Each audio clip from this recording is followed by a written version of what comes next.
We're 20 days away from the trade deadline. I know the Screaming Heads, the morning shows are all doing the Kirk Cousins is going to get traded thing. Justin Jefferson's out. I mean, Kwesi does say they're kind of a competitive rebuild, whatever the heck that means. Why wouldn't you listen? But you have to have somebody that would want him. And if it isn't the Jets, Jay, is there a team out there? The Jets don't have the ammunition. So So then, it could be the Jets. B, I think Aaron Rodgers plays for the Jets next year. So I don't see how that's going to happen. So then who would it be? Is there a team out there that wants Kirk Cousins, barring another injury to someone else that we can't predict? I mean, I don't know where you could go, especially the type of contract he's going to want. See, here's the thing, too, with the trade deadline. People have a million things going, but the guys who do normally get traded are somebody in the last year of their deal, right? That's who usually gets traded, right?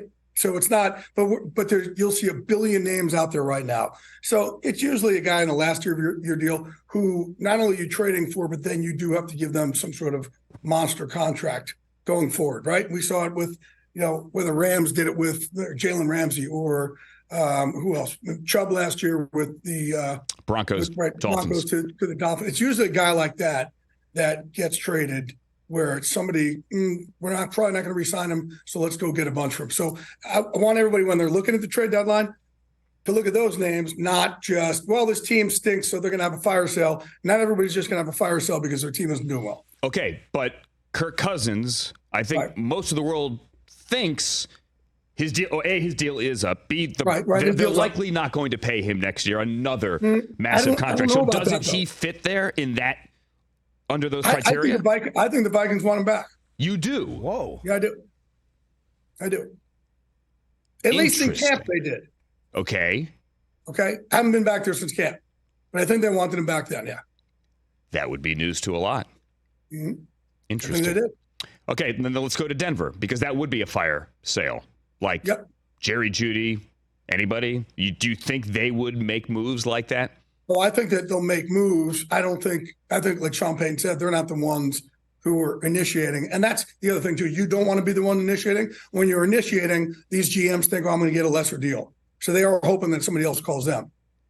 It's like the power of negotiation. That's what they think helps them out. So, yeah, I could certainly see Denver, though, if somebody makes them a good deal, trading certain things off. But, eventually, too, you have to say, okay, there's got to be some ammunition we have here to build upon.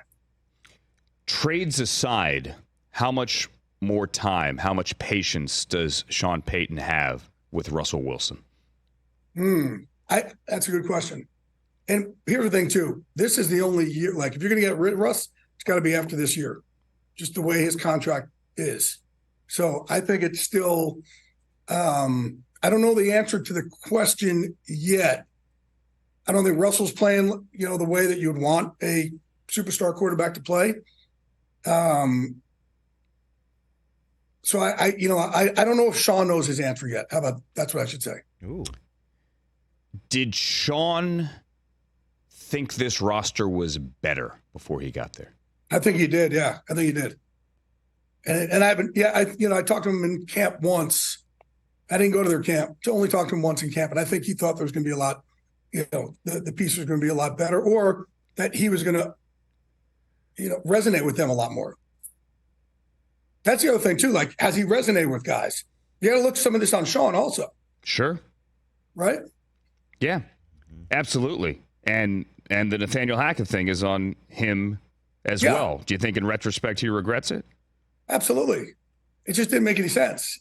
But I also think, like, you never talk about any man like that. I don't care if you're talking about the dude who works at Starbucks. You don't talk about his job like that. Catch the Rich Eisen Show every single day on the Roku channel, 12 to 3 Eastern, for free.